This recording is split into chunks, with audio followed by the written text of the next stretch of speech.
The thing about self-discipline is that it is necessary for everything you do in your life. You have to be self-disciplined.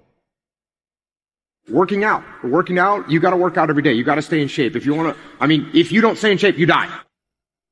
When I'm working out, I always do one extra rep, one extra set, because it's a promise I kept to myself. But working out might not be a priority for every single day because you've got things going on in your business world and with your family and all that. So guess what? It's a priority for my life. So I do it in the morning before my day even starts. If you change your mindset and really focus it on what discipline really is, you start to welcome discipline. You welcome self-discipline into your life. And here's the biggest thing. It's a pattern. It's a pattern I keep of me. I always do a little extra. I always go the extra inch. And the quickest and easiest place to do it is the gym. Because I can always grab one more weight, one more set. And here's what it does. It shifts your identity. The benefit of discipline in my eyes has always been that through discipline, I get things done. I do it in the morning before my day even starts. So I can still handle the priorities for the day, but I got my workout done. So long term, I look up in a year and I'm not out of shape and breathing hard when I go up in the stairs because I maintain that discipline on a daily basis. Most people go through life never discovering what their talents are. Most people never develop their talents. You need to tell you no more snacks, no more desserts, no more TV, we working out now.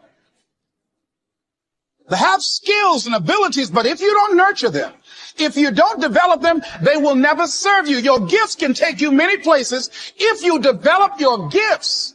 The best gifts come from the bottom. I value myself enough to give 120% or don't do it. And that if you decide that my life deserves my developing, this what I do well. Why are you only giving 50%? What's wrong with you?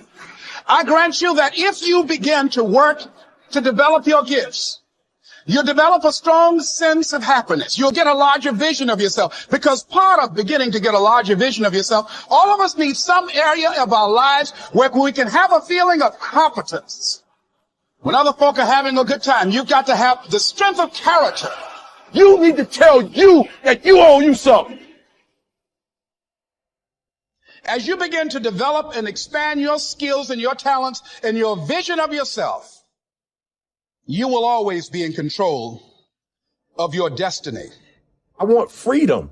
And for me, disciplining myself means more freedom.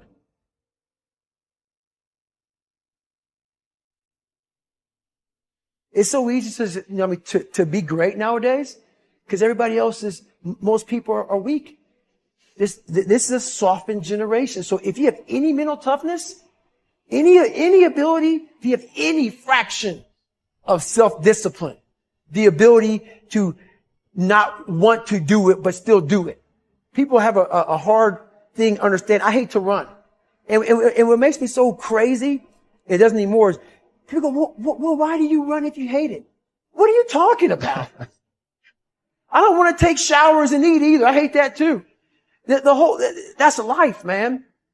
It wasn't until I changed that mentality that I became somebody.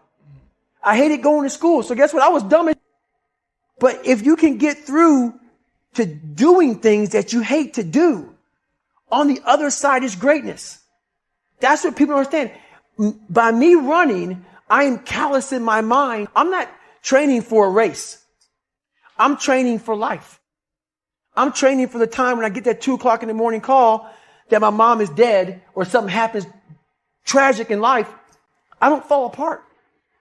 I'm training my mind and my body and my spirit so it's all one, so I can handle what life is going to throw at me. Because the life I've lived, it throws a whole bunch at you. And if you're not physically and mentally prepared for that, you're just going to crumble and you're good for nobody.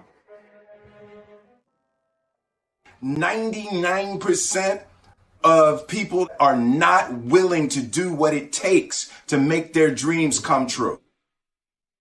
The Marines have a saying, everybody wants to go to heaven, but nobody wants to die. The center of bringing any dream into fruition is self-discipline. Something as simple as food and eating, it's not about your body as much as it is about your mind. It's getting command of your mind to be able to choose actions that are in your own best interest. Every day we are choosing that's not in our own best interest. So if the world is attacking you and the world wants to fight you and the world's trying to hold you down, so you're going to kick yourself in the balls? So you're going to stop yourself from getting what you dream. And I think the word discipline has kind of gotten a bad name. We think about it in terms of punishment. I'm not talking about discipline in that way. I'm talking about discipline in the sense that you forego immediate pleasure for the exchange of long-term self-respect. I believe that self-discipline is the definition of self